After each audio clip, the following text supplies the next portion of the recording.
나이가 들어가면서 예전 같지 않게 머리가 잘 안 돌아가고 몸이 부어 있고 늘 몸이 좋지 않다고 느낄 때가 많습니다. 이러면 우리는 바로 나이가 들었다는 신호라고 생각하는데요. 하지만 이런 증상들은 나이 들면 당연히 찾아오는 것이 결코 아닙니다. 다만 늦기 전에 조치를 취하고 생활 방식을 바꾸라는 신호입니다. 오늘 소개해드릴 50 이후 건강을 지키는 7가지 습관에서는 중년을 맞은 사람들에게 이 모든 것들을 엄격하게 지키라고 하기보다는 자신의 습관을 총체적으로 분석해 볼 것을 권합니다. 또 중년 이후의 건강 수칙은 복잡하지 않다고 말합니다. 적게 먹고 더 많이 잘 자고 간헐적으로 단식 그리고 하루에 20분씩 명상 또는 이완 호흡을 하고 자연에 가까운 음식을 먹고 함께할 사람을 찾는 것입니다. 그리고 되도록 많이 맨발로 걸으라고 합니다. 건강과 면역력을 저절로 키워주는 마법의 알약은 없습니다. 하지만 면역 체계와 신체의 모든 시스템을 튼튼하게 만들어주는 생활 방식은 분명히 있습니다. 길어진 인생 후반전을 어떻게 나이 들어가느냐는 자신에게 달려 있습니다. 이제 나를 위해 바꾸셔야 됩니다. 50 이후 건강을 지키는 7가지 습관 바로 시작하겠습니다. 소식은 기본 중의 기본이다. 건강하게 나이 들기 위한 가장 중요한 원칙은 무조건 적게 먹는 것이다. 45세 정도가 되면 우리 몸은 예전만큼 많은 칼로리를 필요로 하지 않는다. 우리 몸은 이제 새로운 것을 만들어내지 않고 지금 가지고 있는 것을 보호하고 보존할 뿐이어서 연료가 적게 필요하다. 최근에는 칼로리 섭취량을 30% 줄인 사람들이 더 오래 살고 노년기의 질병에 걸리지 않았다는 연구 결과가 나왔다. 이 연구에서는 실험 참가자들이 어떤 음식을 먹는지를 전혀 고려하지 않고 오직 먹는 양만 계산했다. 단 하나의 변화만으로 그러니까 소식을 하고 5년 단위로 식사량을 조금씩 줄이기만 해도 확실한 결과를 얻을 수 있다는 것이다. 음식을 적게 소비하면 몸 안의 기관들의 부담이 덜 간다. 소식을 하면 몸이 처리할 일이 줄어들고 버려야 할 폐기물도 적어진다. 몸의 일거리가 줄어들면 남은 에너지를 신체 전반의 기능을 수행하는 데 사용할 수 있다. 소식하라는 것은 어려운 요구라는 생각도 든다. 인생에서 가장 행복한 순간들에는 늘 음식이 중심에 놓인다. 가족, 친구들과 식탁에 둘러앉은 시간은 정말 소중하다. 그리고 공동체, 사랑, 공유, 연결과 같은 것들은 건강하게 나이 드는데도 꼭 필요하다. 다만 그 식탁 위에 무엇을 올릴지를 현명하게 결정하고 당신이 바꿔야 하는 습관들에 신경을 써라. 혹시 특정한 친구들을 만날 때마다 과식을 하는가? 아니면 직계 가족과 함께 할 때라든가 술을 마실 때는 어떤가? 당신이 누군가에게 음식을 먹일 때는 어떻게 하고 있는가? 자녀 양육에서 음식은 중요한 자리를 차지하지만 아이들이 자랄수록 하루 3끼의 식사 외에도 중요한 일이 많아진다. 어쩌면 당신은 일정한 시각에 무조건 식사를 하지 않아도 되고 자신의 필요에 맞춰 그리고 나이에 맞춰 생활할 여건을 갖춘 사람인지도 모른다. 당연한 말이지만 칼로리를 줄이는 효과적인 방법 중 하나는 탄수화물과 정제탄수화물을 줄이는 것이다. 빵, 파스타, 밥과 같은 흰색 음식은 기본적으로 영양소가 적을 뿐만 아니라 몸에 해로울 수도 있다. 컬리플라워는 여기에 포함되지 않는다. 대부분의 사람은 나이가 들면 탄수화물을 잘 소화하지 못한다. 그래서 고령층의 당뇨 발병률이 높은 것이다. 탄수화물은 몸 안에 들어오면 당으로 바뀐다. 심각한 문제가 아닐 수 없다. 당뇨 위험을 낮추려면 영양가 없는 탄수화물 음식을 줄이고 영양이 풍부한 음식을 먹어야 한다. 물론 음식은 복잡하기도 하다. 사실 배가 고프다는 느낌은 다른 어떤 것이 필요하다는 신호일 수도 있다. 재미있는 일, 애정, 온도, 신선한 공기, 잠, 아니면 그냥 물이 필요한 것인지도 모른다. 소식이란 당신의 몸에 민감하게 주의를 기울이는 습관적인 행동이다. 집에 들어가자마자 정말 배가 고픈 것인지 생각해 보지도 않고 부엌으로 달려간다를 경계하는 것이다. 먼저 배가 80% 정도 찰 때까지만 먹는다는 단순한 규칙을 지켜보라. 공복을 채우는 것과 바지 단추를 풀어야겠다고 느낄 만큼 배부르게 먹는 것은 다르다. 이것 하나만 지켜도 삶이 달라진다. 더 많이 더 잘 자기. 이 책의 목표 중 하나는 통증이 찾아오고 여기저기 아픈 곳이 생기기 전에 당신의 삶을 변화시키는 것이다. 나이가 들면 그날의 피로를 회복하는 양질의 수면이 퍼즐의 중요한 조각이 된다. 잠을 중요하게 지급하라. 그러면 금세 건강해지는 것을 느낀다. 우리가 나이듦의 징후로 생각하는 증상의 대부분은 우리의 몸이 규칙적이고 더 많은 그리고 더 좋은 휴식을 필요로 한다는 신호에 지나지 않는다. 밤에 잠을 못 이루거나 중간에 자꾸 깨더라도 포기하지 마라. 문제를 살피면서 의식적으로 밤잠을 잘 자기 위한 대책을 세워라. 이것은 단순히 저녁 시간을 어떻게 보내느냐의 문제가 아니다. 밤 시간의 습관과도 관련되는 문제다. 아침에 일어나자마자 밖으로 나가서 햇빛을 쬐라. 그러면 당신의 생체 리듬이 자연의 주기에 맞춰진다. 낮에는 활기 있고 해가 지면 활력이 떨어지다가 밤에는 잠이 온다. 아침 시간에는 명상을 하라.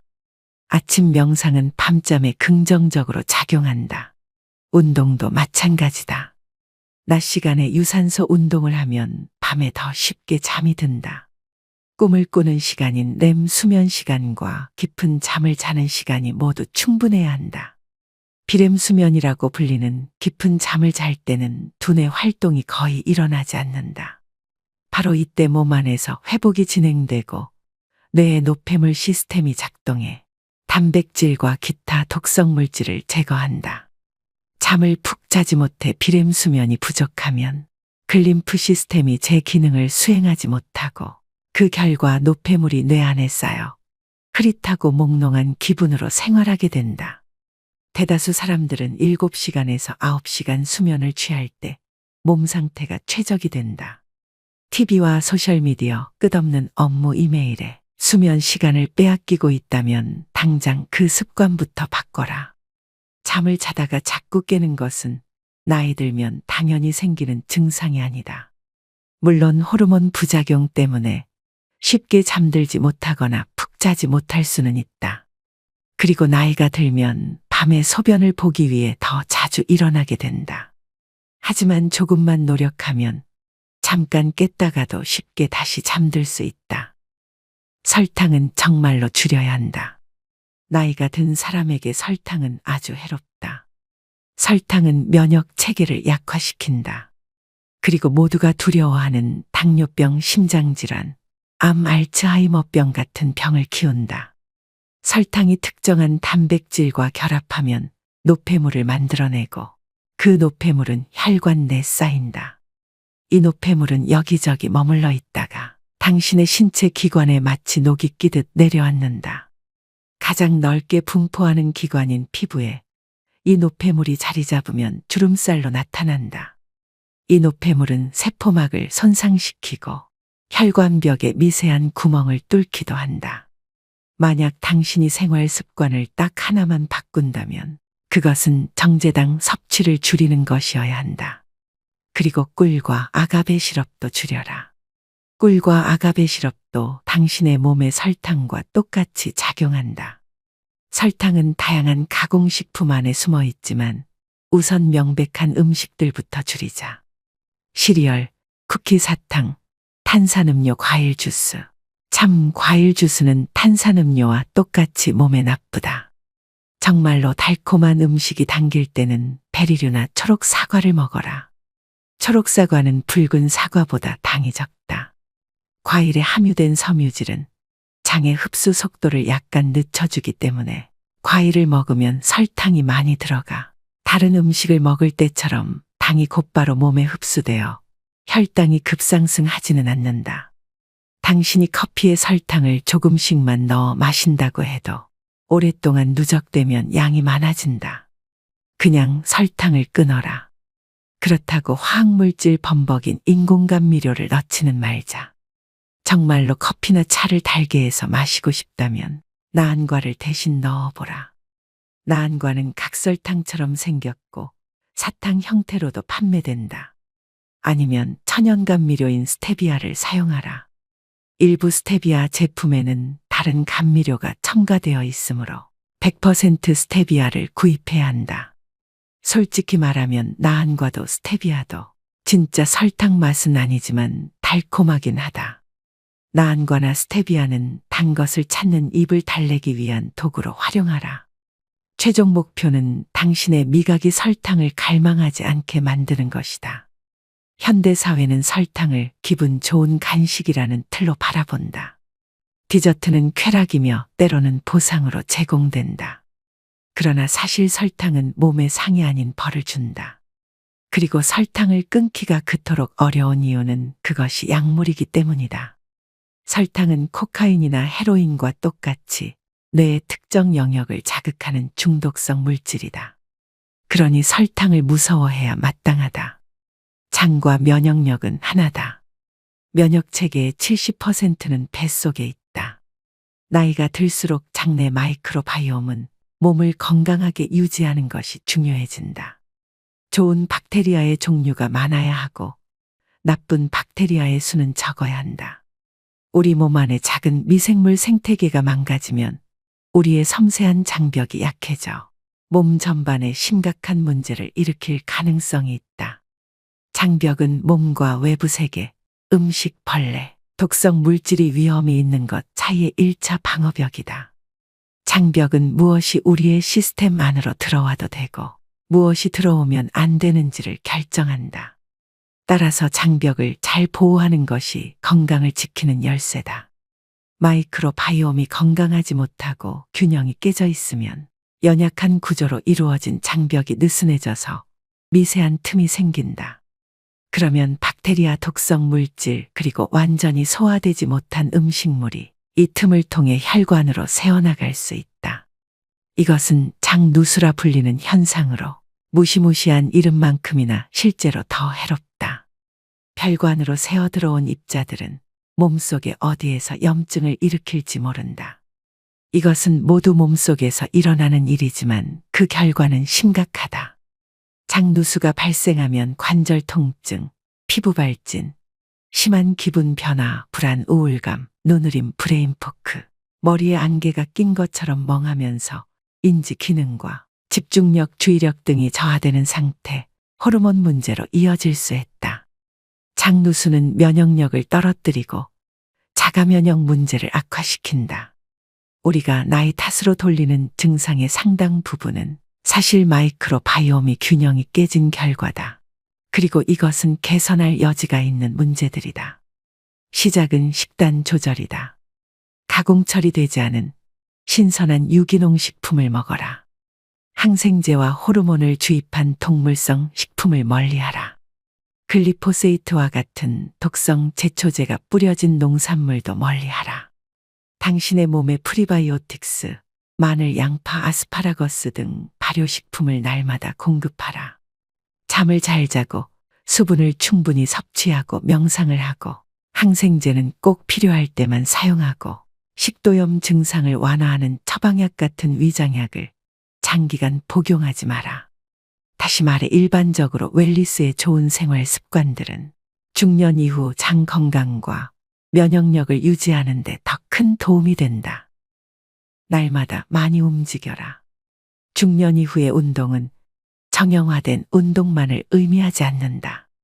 중년 이후 운동은 날마다 일상생활을 하면서 아침부터 저녁까지 최대한 많이 움직이는 것이다. 신체 활동을 즐기는 사람이 되자. 온종일 활동적으로 생활하는 것이 헬스클럽에서 1시간을 보내는 것보다 이롭다. 특히 헬스클럽에서 1시간을 보내지만 낮에는 책상에 앉아 있고 밤에는 소파에 앉아 있는 경우라면 물론 헬스클럽에서 하는 운동도 좋다.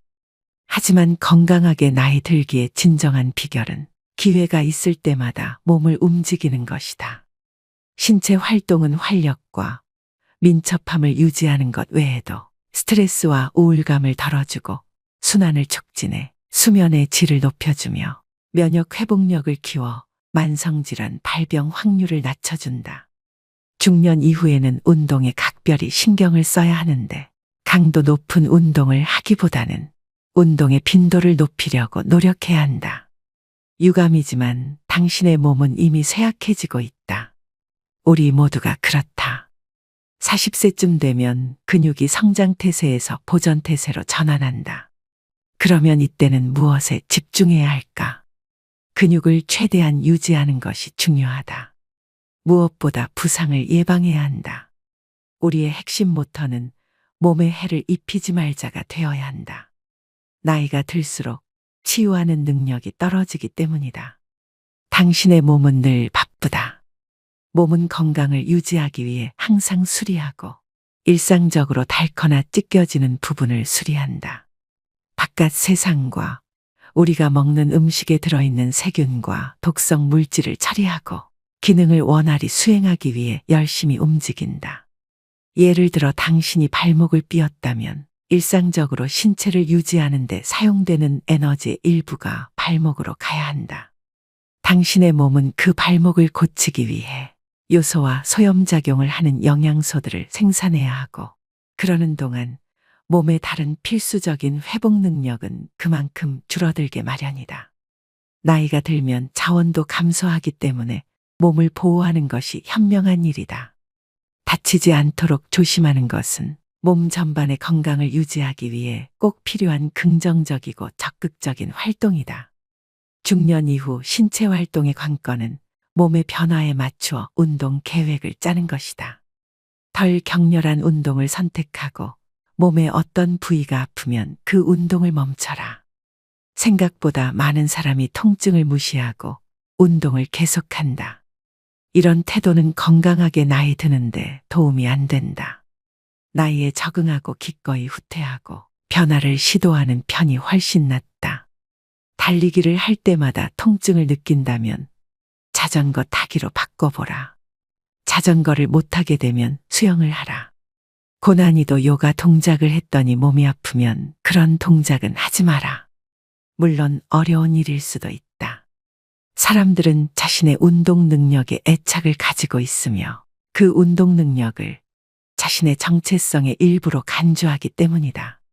하지만 운동 능력은 밀어붙이는 것보다 보존하는 것이 중요하다.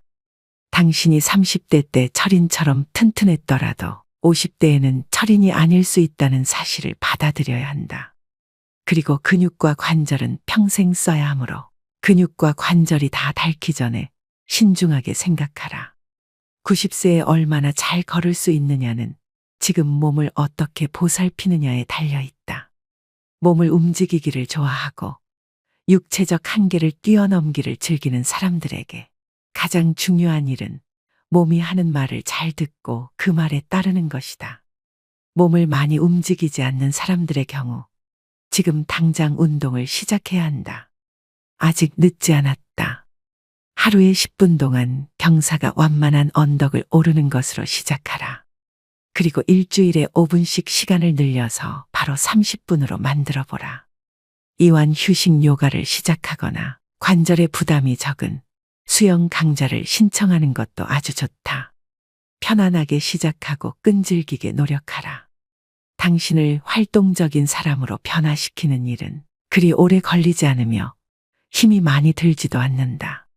그리고 중년 이후의 삶을 사는 우리 모두에게 하루 내내 움직일 기회를 찾아보고 기쁜 마음으로 움직이자. 조금 일찍 지하철을 타고 일찍 내려 사무실까지 걸어가거나 버스에서 한두 정류장 앞에 내려 집까지 걸어보라. 건물의 위층으로 올라갈 때는 엘리베이터를 타지 말고 계단을 이용하라. 내려갈 때는 하지 마라. 계단을 내려가거나 언덕을 내려가는 운동은 무릎에 부담을 진다. 점심시간을 신체활동 시간으로 바꿔보라. 가능하다면 야외에서 신선한 공기를 들이마시며 쉬어라. 반드시 힘이 많이 되는 운동을 할 필요는 없다. 자주 꾸준히 실행 가능한 활동을 하라. 많이 움직이는 사람이 되자. 햇빛과 함께 하루를 시작하라. 생체 리듬은 우리의 몸의 하루 24시간의 변화를 자연과 연동시키는 장치라 할 수 있다. 생체 리듬은 건강관리에 도움이 된다. 그리고 우리는 독한 화학물질이 들어있을 수 있는 선크림으로 햇빛을 차단해야 한다고 알고 있지만 사실 햇빛은 건강에 유익하다. 항상 뭔가를 발라서 햇빛을 막을 필요는 없다. 밖으로 나가서 얼굴에 햇빛을 느껴보고 계절이 허락한다면 팔과 다리도 날마다 햇빛에 노출시켜라. 밤에 잠이 잘 오도록 하는 비결 중 하나는 자연광과 함께 하루를 시작하는 것이다. 아침 햇빛은 당신의 몸에 잠을 깨라는 신호를 전달하고 수면 호르몬인 멜라토닌 분비를 중단하고 당신의 생체 시계를 조정해서 낮 시간에는 활기를 얻고 밤에는 차분해지도록 해준다. 식사 시간도 생체 시계에 지대한 영향을 미친다. 신체 대사의 리듬을 생각하면 가장 크지만 식사는 한낮에 해야 한다. 밤늦게 음식을 먹으면 당신의 몸은 낮 시간 칼로리와 에너지가 필요한 시간이라고 인식한다. 그러면 수면 호르몬 분비에 부정적인 영향을 주고 밤에 잠이 잘 오지 않거나 밤새 잠을 설치는 등의 문제가 생긴다. 숙면을 취하지 못하면 당신의 몸과 안에 반드시 필요한 정서와 회복이 제대로 이루어지지 않는다. 그 결과 당신은 앞에서 언급한 악순환이 반복된다. 찌뿌둥한 상태로 잠에서 깨어나고 에너지를 얻기 위해 탄수화물을 섭취하고 맑은 정신을 유지하기 위해 늦은 오후에 커피를 마시고 밤에는 또 다시 잠을 이루지 못하고 잠을 소중하게 여기는 것은 당신이 건강을 위해 할 수 있는 가장 중요한 일들 중 하나다. 낮의 햇빛과 밤의 어둠에 맞추는 생활은 자연에 순응하는 가장 기본적인 방식이며 건강에도 좋다. 따뜻한 물로 샤워하고 찬물로 헹구기. 우리의 생활을 들여다보면 우리를 죽이지 않으면서 강하게 만들어주는 기회가 많이 있다. 가장 쉬우면서 내가 좋아하는 방법 하나를 소개하자면 따뜻한 물로 샤워하고 나서 30에서 60초 동안 찬물로 마무리하는 것이다.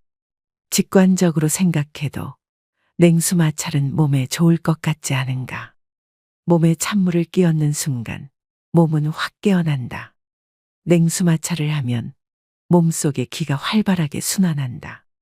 요즘에는 서양의학 책에도 냉수 마찰이 건강에 좋은 습관이라고 나온다. 냉수 마찰이 미토콘드리아의 생성과 건강에 도움이 된다는 연구 결과들도 있다.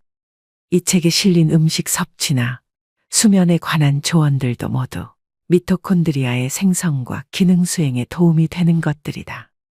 따뜻한 물로 샤워하고 나서 찬물로 마무리하는 작은 습관 역시 미토콘드리아에 긍정적으로 작용한다. 따뜻한 물 찬물 공식은 역으로 응용해도 된다. 차가운 수영장에서 몸을 움직이다가 따뜻한 물에 몸을 담가보라. 사우나와 찬물 샤워를 번갈아 해보라. 또는 겨울에 외투를 입지 말고 잠시 바깥에 나가보라. 그러면 기분이 상쾌해진다. 이렇게 차가운 공기를 잠깐 쐬어주면 몸에 좋다. 어릴 때 어른들에게 들은 말과는 다르지만 호르메시스 원리를 응용해서 몸에 다른 종류의 가벼운 스트레스를 줄 수도 있다. 짧은 단식을 하거나 잠깐씩 격렬한 신체 활동을 해보라. 가벼운 스트레스는 몸을 청소하는 자가포식을 활성화하고 세포의 기능 수행과 회복을 돕는다. 나이가 들면 세포의 기능 수행과 회복 능력이 감소한다. 우리의 몸에 짧지만 강렬한 스트레스가 가해질 때 몸은 손상된 것을 더 잘 복구한다. 여기서 손상에는 극단적인 것만이 아니라 생활과 나이듦의 과정에서 자연스럽게 생기는 마모가 포함된다. 우리의 몸은 항상 스스로 수리를 하는데 호르메시스는 그 수리에 도움을 준다. 좋은 음식으로 하루 2끼만. 중년 이후에는 건강 측면에서 아침 식사가 하루 중에 가장 덜 중요한 끼니라고 말할 수 있다. 짧은 단식을 하면 좋은 점이 많은데 아침 식사를 건너뛰면 짧은 단식을 쉽게 할 수 있다. 당신이 지금 단식을 하고 있지 않더라도 하루에 3번보다는 2번 식사가 유익하다. 음식을 적게 먹으면 몸에 부담이 덜 가고 처리할 일이 적고 소화 에너지를 덜 쓰기 때문에 회복과 수선에 사용할 에너지가 확보된다. 또 짧은 단식은 몸에 적당한 스트레스를 줌으로써 긍정적인 흐름의 호르메시스의 효과를 발휘한다. 작은 스트레스를 견뎌내면 우리 몸은 더 튼튼해진다. 하루 2끼 식사를 원칙으로 삼으면 몸에 부담이 덜 가고 더불어 자유롭게 쓸 수 있는 시간이 확보된다. 반드시 아침을 생략할 필요는 없다. 저녁 식사를 건너뛰어도 무방하다. 중요한 것은 이른 아침 또는 늦은 밤이 아니라 열량의 상당 부분을 소모하는 일과 시간에 음식을 섭취하는 것이다. 되도록 잠자리에 들기 3시간 전에 식사를 끝내라. 나이가 들면 생활 패턴이 바뀌기 때문에 하루 2끼 식사라는 원칙을 지키기가 쉬워진다. 당신이 부모라면 자녀가 성인이거나 10대일 경우 각자의 계획표대로 생활할 테니 하루 3번 꼬박꼬박 식사를 챙기지 않아도 된다. 그러면 당신 자신에게 필요한 생활 방식을 채택하기가 조금 더 쉽다. 하루 2끼 식사는 아주 엄격하게 지켜야 하는 원칙은 아니다. 식사는 가족의 생활이나 사교 활동의 중심으로서 매우 중요하다. 앞서 말한 대로 사랑하는 사람들과 함께하는 식사는 영혼의 영양분을 공급하며 건강하게 나이 드는데 필요한 일이다. 따라서 하루 2끼가 고정불변의 법칙은 아니지만 하루 2끼를 기본 원칙으로 설정하는 것이 바람직하다. 또 하나의 중요한 원칙은 식사량이다. 배가 꽉 찰 때까지 먹지 말고 배고픔이 달래질 때까지만 먹어라. 그리고 한 그릇 더 먹기 전에 잠시 쉬어라. 외식할 때도 소식과 영양에 신경 써야 한다. 식당에서는 동행한 사람과 음식을 나눠 먹거나 본 요리가 아닌 에피타이저를 주문하라. 당신 앞에 음식이 가득 담긴 커다란 접시가 놓여 있다면 절반만 먹고 나머지는 포장해 와서 다음날 먹어라. 소식을 하면서 당신의 기분이 어떤지 살펴보라. 아마도 몸이 가볍고 에너지가 차오르는 느낌을 받을 것이다. 그리고 단순히 음식 섭취량만 줄여도 건강이 개선된다. 근육량 유지는 결정적이다. 대다수 사람은 40세가 넘으면 매년 1%의 근육을 잃어버린다. 그래서 70세가 될 무렵이면 우리는 20대 때 근육량의 절반 정도만 가지고 활동해야 한다. 이것이 나이듦의 자연스러운 과정으로 근감소증이라고 불린다. 중년 이후에도 건강하게 지내려면 근감소를 최소화해야 한다. 50대 후반까지는 근감소증을 크게 걱정하지 않아도 된다. 당신 자신을 잘 돌보고 운동을 하면 대개는 괜찮다. 60에서 65세 정도 후부터는 단백질 섭취량을 25% 정도 늘려야 한다. 설령 동물성 단백질 섭취량이 늘어난다 하더라도 퍼즐의 다른 조각은 근력 운동이다. 일상생활에서 끌기와 물건 들어올리기 같은 저항성 운동을 하면 근육량을 유지하는 데 도움이 된다. 근력 운동이란 단순히 뭔가를 들어올리는 운동이 아니다. 근력 운동은 저항성이 있는 모든 활동을 가리킨다. 저항성은 운동용 밴드, 공아령 그리고 자신의 체중, 요가에서 몸을 평평하게 유지하는 플랭크 자세 또는 푸시업의 하강 동작을 생각해보라. 나이가 들면 가벼운 물체를 가지고 연습하는 것이 좋다. 근육이 일을 하지만 관절의 통증이 느껴지지는 않는 안전한 운동을 하라. 다음날 약간 욱신거릴 정도, 물론 관절이 아니라 근육이 욱신거린다면 충분히 열심히 운동한 것이다. 적어도 일주일에 2번은 어떤 방식으로든 근력 운동을 하라. 근력 운동을 강화하라는 것은 유산소 운동을 하지 말라는 뜻이 아니다. 유산소 운동은 근육량을 늘려주지는 않지만 혈액순환을 촉진하고 세포의 미토콘드리아를 배가시키고 근육에 산소를 공급하고 지구력을 키우고 장수 유전자를 활성화한다. 근력 운동과 유산소 운동을 병행하되 최대한 여러 가지 운동을 배합하라. 다양한 운동은 부상을 예방하는 데도 도움이 된다. 부상은 특정 부위에 지속적으로 스트레스가 가해질 때 발생하는 경우가 많기 때문이다.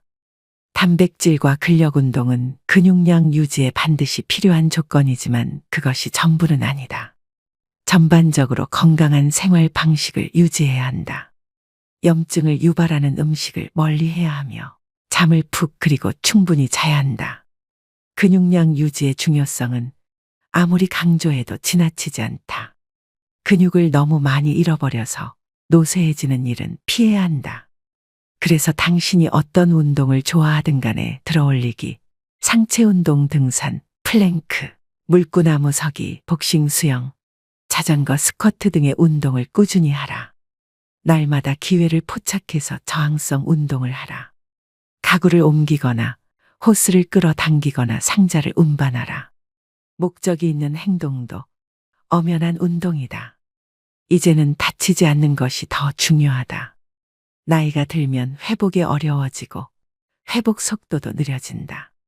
그래서 부상을 예방하는 데 집중해야 한다. 물론 나이 들어서도 땀이 쭉 빠지는 힘든 운동을 즐기고 그런 운동에서 쾌감을 얻는 사람이 있다. 그래도 극한까지 밀어붙이지는 마라. 운동을 지나치게 열심히 하는 것도 몸에는 스트레스로 작용한다. 그리고 스트레스가 너무 많으면 부상으로 이어지거나 면역 체계를 긴장시킬 우려가 있다. 당신이 가진 능력의 80% 선에서 무리가 가지 않게 운동하라. 그리고 당신의 일상생활 중 어떤 행동이 몸을 상하게 만드는 것 같으면 그 행위를 중단하라. 우리는 스트레칭을 충분히 하고 있지 않다. 스트레칭이 부족하면 근육이 경직되고 근막이 수축되어 통증이 생기거나 부상을 입기 쉽다. 스트레칭으로 근육을 유연하게 해주면 관절이 편안해지고 자세가 바로 잡히며 걸음걸이도 가벼워진다. 운동 전에 스트레칭을 하라. 수영을 하든 자전거를 타듯 아령 운동을 하든 요가를 하든 간에 시작은 천천히 하라. 몸에 시동이 걸리게 기회를 주어야 한다. 운동을 마무리할 때 더 스트레칭을 하라. 어디가 왜 아픈지를 관찰하라. 우리는 통증과 고통에 금방 익숙해진다. 몸이 스스로를 보호하기 적응하기 때문이다. 당신은 계단을 오르내릴 때 아킬레스건이 너무 많이 늘어나지 않게 하고 무릎에 가해지는 충격을 줄이기 위해 발을 비스듬히 돌리는가? 무거운 물건을 들 때는 어느 쪽 팔을 주로 쓰는가? 당신이 자주 하는 동작과 당신이 놓치고 있는 습관을 관찰하라. 그래서 문제를 회피하지 말고 바로 잡아야 한다. 미봉책을 사용하다 보면 다른 부위를 다치게 마련이니까. 통증은 발에서 시작해서 엉덩이로 올라가고 나중에는 허리와 어깨에 문제가 생긴다. 결국에는 불균형과 불편이 쌓이고 쌓여 문제를 해결하기가 어려워진다. 당신에게 필요한 운동을 잘 선택하면 하나의 부상에 대처하기 위한 행동이 다른 부상으로 이어지는 사태를 방지할 수 있다. 오늘의 영상 어떠셨나요? 나이를 잘 먹는다는 것은 단순한 운이 아니고 복권처럼 임의로 주어지는 혜택도 아닙니다. 그것은 일상생활 속에서 구체적인 선택의 결과물입니다. 여러분이 날마다 하는 일상적인 선택은 전반적인 건강과 신체의 자기보호 능력에 굉장한 영향을 끼치는데요. 최적의 나이듦이란 행복하고 활기차며 앞으로 수십 년 동안 정말 좋아하는 일들을 할 수 있는 것을 의미합니다. 이 책이 여러분의 인생 후반전의 건강 계획에 도움이 되었으면 하는 바람입니다. 이 영상은 책의 일부분만 소개해드렸습니다. 더 많은 정보를 알고 싶으시다면 책 전문을 읽어보시길 추천드립니다. 오늘도 노후의 지혜와 함께 해주셔서 감사드립니다. 황금빛으로 무르익어가는 여러분의 지혜로운 인생을 언제나 응원합니다.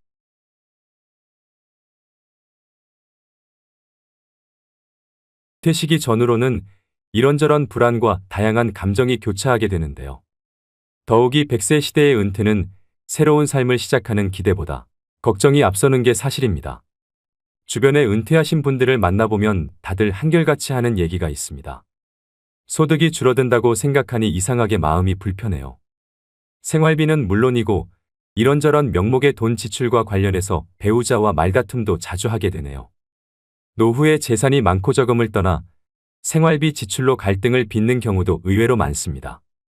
우리나라 중년들의 희망 은퇴 나이는 65세인데 반해 현실은 이보다 10년 이상 빠른 50대 초중반인 것으로 조사되었습니다. 이러한 이유 등으로 노후의 적정 생활비는 평균 369만 원이지만 실제 현실은 212만 원에 불과했는데요. 더 큰 문제는 우리나라 국민 52% 정도는 노후 준비를 시작도 못한 상황이라 노년기의 생존 리스크에 그대로 노출돼 있는 실정입니다.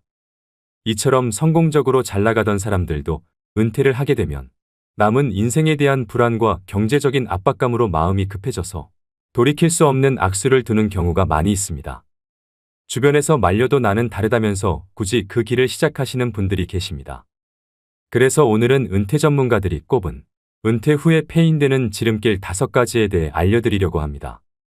은퇴 후 절대 하지 말아야 하는 첫 번째는 잘 모르는 분야에 절대 투자하지 않기입니다.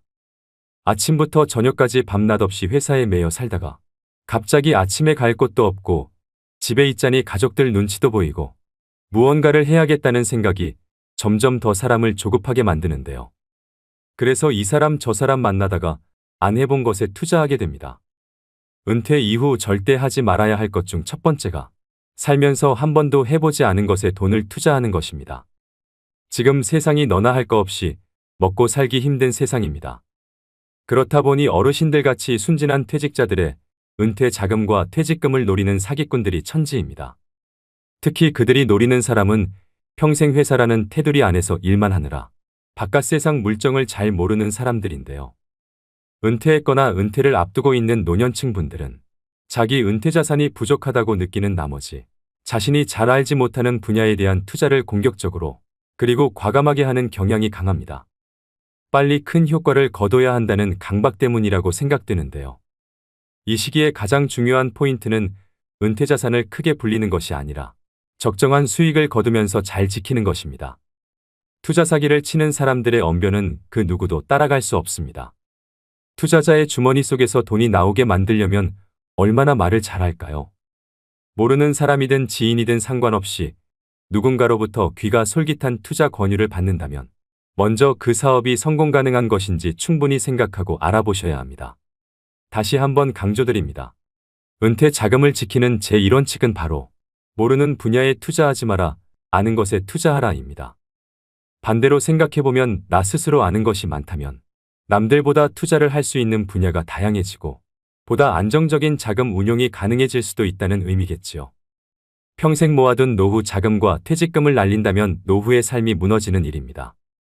젊어서야 그 돈 날려도 다시 일어설 시간이 있지만 우린 맨 땅에서 다시 시작하기엔 남은 시간이 너무 빠듯합니다. 그래서 은퇴를 목전에 두고 있거나 하신 경우라도 경제 공부가 반드시 필요한 이유입니다. 은퇴 후 절대 하지 말아야 하는 두 번째는 준비 안 된 창업하지 않기입니다. 은퇴 후 재취업의 대안으로 창업을 고려하는 경우가 많습니다. 은퇴 후 마냥 놀 수는 없으니 뭐라도 빨리 하고 싶은 마음은 10분 이해하지만 그렇다고 무작정 사업을 시작하시면 안 됩니다. 창업은 취업보다 훨씬 더 많은 준비가 필요하고 시간도 그만큼 오래 걸리는데요. 은퇴 후 재취업이 어려운 상황에서 평생 모아두었던 노후 자금을 창업 비용으로 투자하게 됩니다. 그렇지만 대부분의 사람들은 창업 아이템이 독창적이지 못하고 벼락치기로 준비하다 보니 쉽게 의지하는 것이 바로 프랜차이즈입니다. 한 집 건너 한 집이 치킨집 커피숍이 된 이유이지요. 더 큰 문제는 이처럼 창업률이 높은 업종이 폐업률도 높다는 점입니다. 은퇴 후 창업은 자아 실현이나 꿈을 이루기 위한 경우도 있겠지만 대부분은 생계가 목적입니다. 창업할 수밖에 없는 상황이라면 잘 될 거라는 안일한 생각은 접고 안정적인 수익 창출을 위해 많은 노력을 기울이셔야 합니다. 그렇다면 창업에 실패하지 않으려면 어떻게 해야 할까요? 간단하게 3가지로 말씀드리겠습니다. 먼저 첫 번째는 충분히 창업 준비가 되었는지 검토하셔야 됩니다. 준비되지 않은 창업은 시행착오를 가져오고 경제적으로 큰 손실을 가져옵니다. 이 단계에서는 창업 목적과 재무 상태, 창업 집중 여부, 그리고 노후 준비 등 다양한 조건을 고려하셔야 됩니다. 두 번째는 소자본으로 시작하셔야 됩니다. 은퇴 후 창업의 최우선 조건은 창업 비용의 적정성인데요. 큰 성공보다는 일하는 보람과 안정적인 수익의 목표를 두는 것이 좋습니다. 퇴직금을 비롯해 노후 자금을 창업에 투자할 경우 실패 시 회복이 어려우니 감당할 만한 예산 범위 내에서 할 수 있는 창업 아이템을 선정해야 합니다. 세 번째는 잘 알고 좋아하는 일을 하셔야 됩니다. 우리가 살아가는 궁극적인 목적은 행복입니다. 노후에는 조금 덜 벌더라도 일 자체에서 큰 스트레스를 받지 않아야 합니다. 그래야 시간이 지날수록 일 자체에서 기쁨과 보람도 느낄 수 있는데요. 단순히 남들이 하니까 또는 너무 유행을 타는 업종을 선택하기보다는 자신에게 강점이 있고 오랫동안 지속 가능한 업종을 선택하는 것이 좋습니다. 창업 준비 전 반드시 확인해야 될 세 가지를 말씀드렸는데요. 이렇게 준비해도 생기는 게 창업 리스크입니다. 그럼에도 나는 정말 내 사업을 해보고 싶다 하시는 분들은 원하시는 사업 업종에서 실제로 일을 해보시는 걸 추천드립니다. 커피 가게를 열고 싶으시면 커피 가게 아르바이트부터, 편의점을 차리고 싶으시면 편의점 아르바이트부터, 그렇게 1, 2년 정도 실제 현장은 어떤지, 자신이 생각하는 만큼의 수익 구조가 가능한지 직접 경험해 보시고, 그래도 해야겠다는 확신이 생길 경우에 자기 사업을 시작해도 늦지 않다고 생각합니다. 은퇴 후 절대 하지 말아야 하는 세 번째는 욕망을 자극하는 말에 귀 기울이지 않기입니다. 지금 이 순간에도 수없이 많은 분들이 질 나쁜 사기를 당하고 있습니다. 특히 그 돈이 은퇴 노후 자금이라면 더더욱 안타까움을 더할 수밖에 없는데요. 은퇴 후에는 사회와 단절되어 현실감이 떨어지거나 순간적인 인지 부조화 등으로 판단력이 취약해질 수 있기 때문에 사기꾼의 표적이 되기 쉽습니다. 사기꾼들은 사람의 욕망을 자극합니다. 좋은 차, 비싼 옷과 번듯하게 차려진 사무실로 사람의 마음을 흔들고 욕망의 불을 지핍니다. 어르신들의 노후 불안감을 이용하는 천하의 나쁜 사람들이지요. 그렇다면 어르신들이 속기 쉬운 금융사기 수법의 특징에는 어떤 게 있을까요? 금융감독원에서 2년간 어르신들에게 접수된 피해 신고 제보 건 중 자주 발생하는 사기 수법 특징 3가지를 공개하였습니다. 첫째는 오프라인 투자 설명회를 활용합니다. 디지털 기기에 익숙하지 않은 어르신들은 온라인보다 오프라인 투자 설명회를 선호하시는 경우가 많습니다.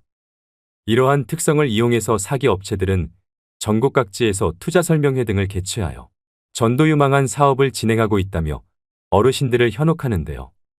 사업은 주로 일반인들이 검증하기 어렵거나 생소한 내용인 경우가 대부분입니다. 둘째는 평생연금처럼 확정 수익을 지급한다고 현혹합니다.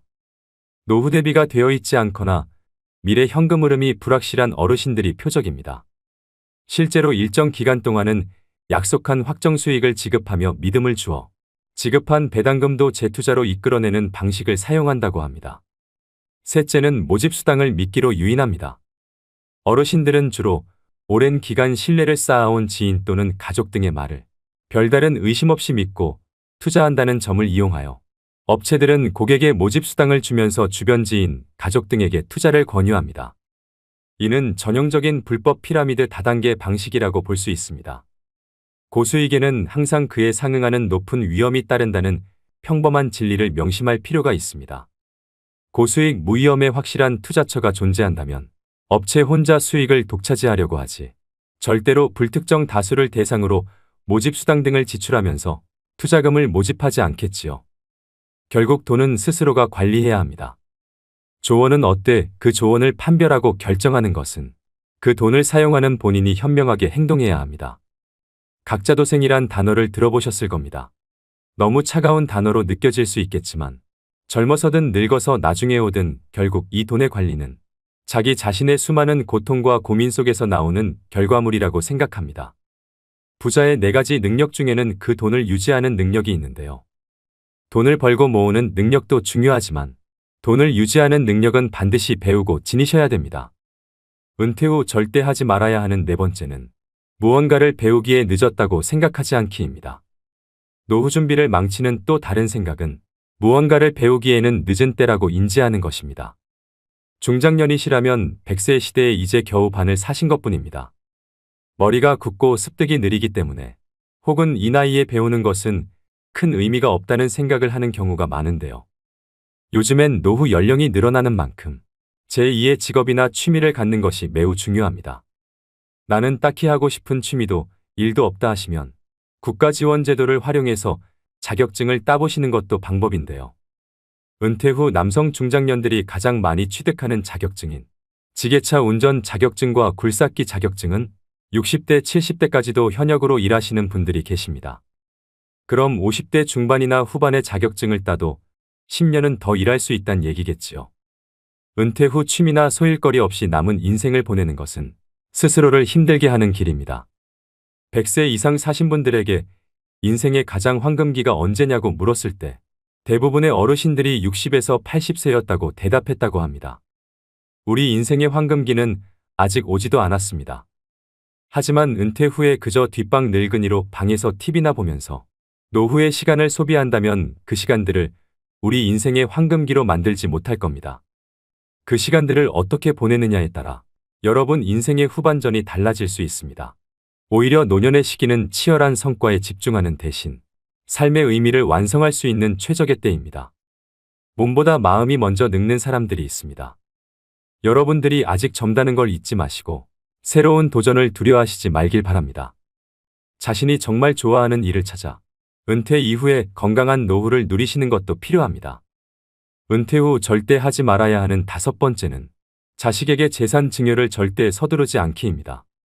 80년대는 은퇴자의 70%가 자녀에게 생활을 의탁했지만 오히려 지금은 자녀 리스크라는 말까지 생겨날 만큼 자녀가 자산은커녕 노후의 리스크가 될 수 있는 현실인데요.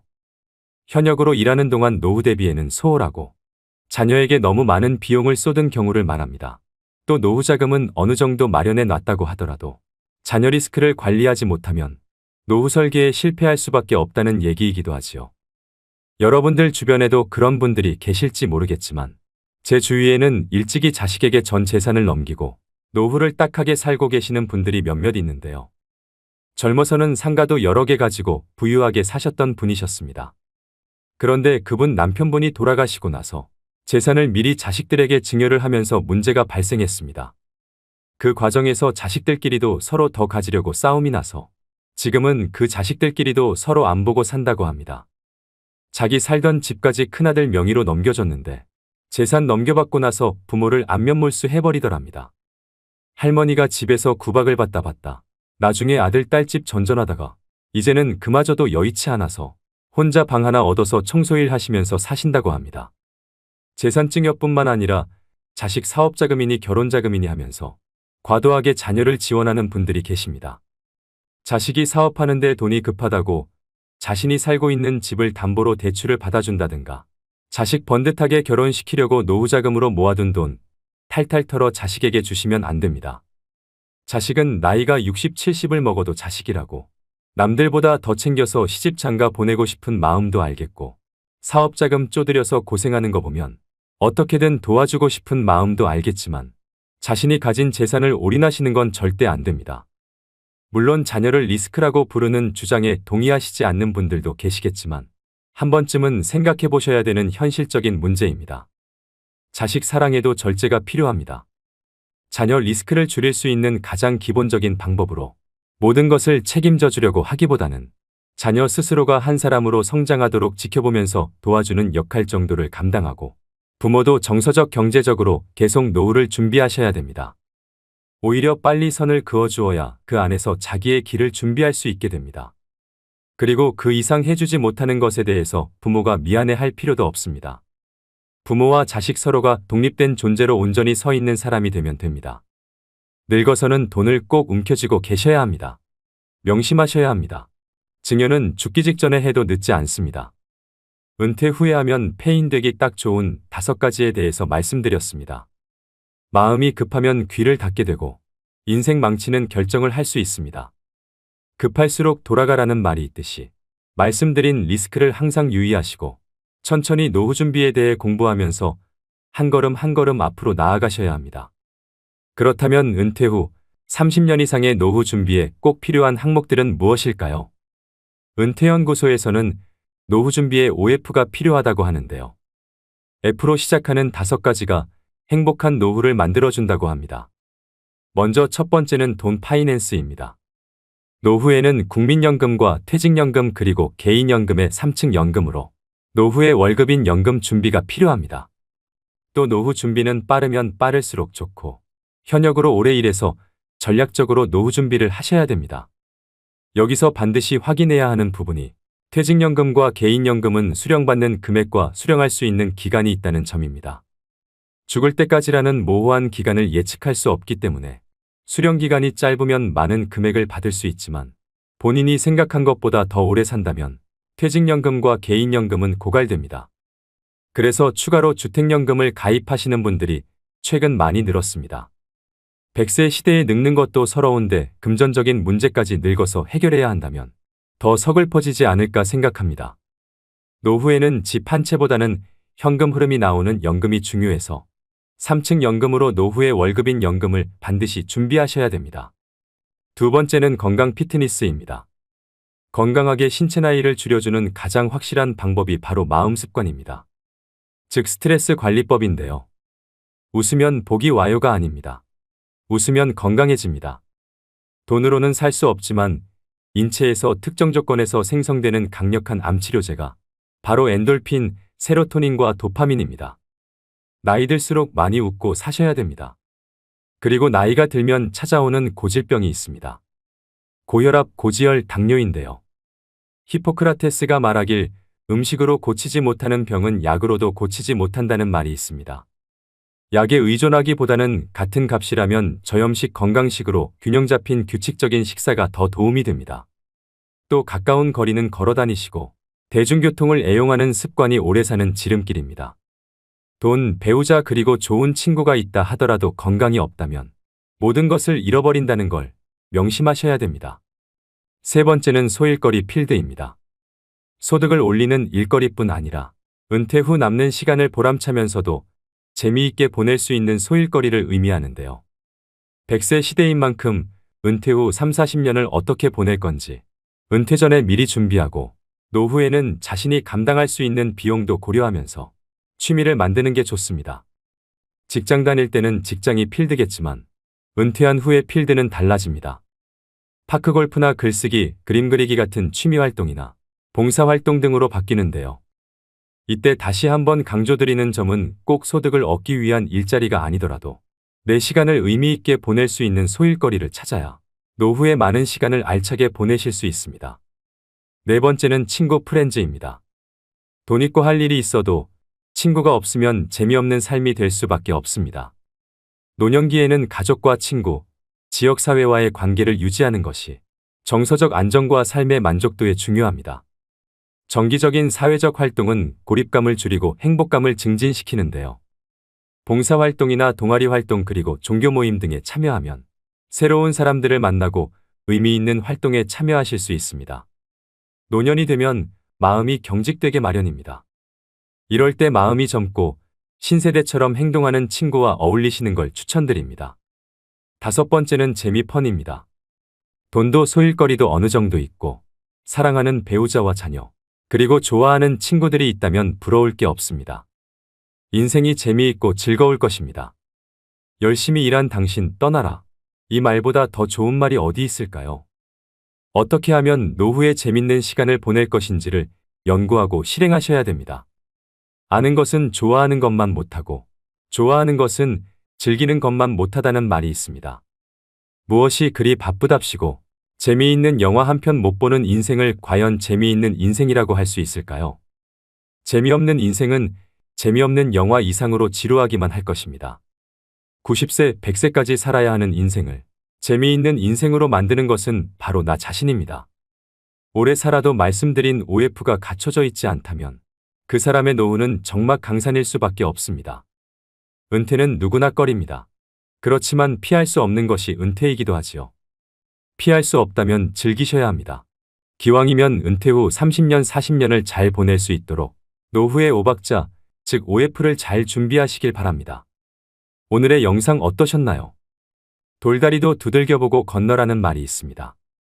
100세 시대는 긴 여정인 만큼 무조건 돈만 보고 무리한 재취업이나 공격적인 투자를 하기보다는 건강을 해치지 않고 할 수 있는 일인지, 또 좋아하는 일인지를 꼼꼼히 따져보고 노후 준비를 시작하셨으면 좋겠습니다. 지금 은퇴하는 세대는 평균적으로 자유롭게 쓸 수 있는 30년 이상의 시간을 갖습니다. 그렇기 때문에 안도감과 행복감을 갖고 시작하는 사람이나 걱정과 불안감을 갖고 시작하는 사람이나 모두 미래는 불확실성 속에 있는 것은 마찬가지인데요. 그러니 다가오는 노후를 너무 불안해하지 마시고 지난 30년을 불확실성 속에서 개척해왔듯이 앞으로 남은 노후 30년도 개척하시면서 살아야 합니다. 누구나 다 늙습니다. 자연의 섭리이고 공평한 시간 법칙입니다. 누구나 윤택한 노후를 보내고 싶어하는 마음을 가지고 있습니다. 시작하지 않으면 아무것도 되지 않는다를 명심하시고 안정적인 노후를 위해 또 준비하셔야 됩니다.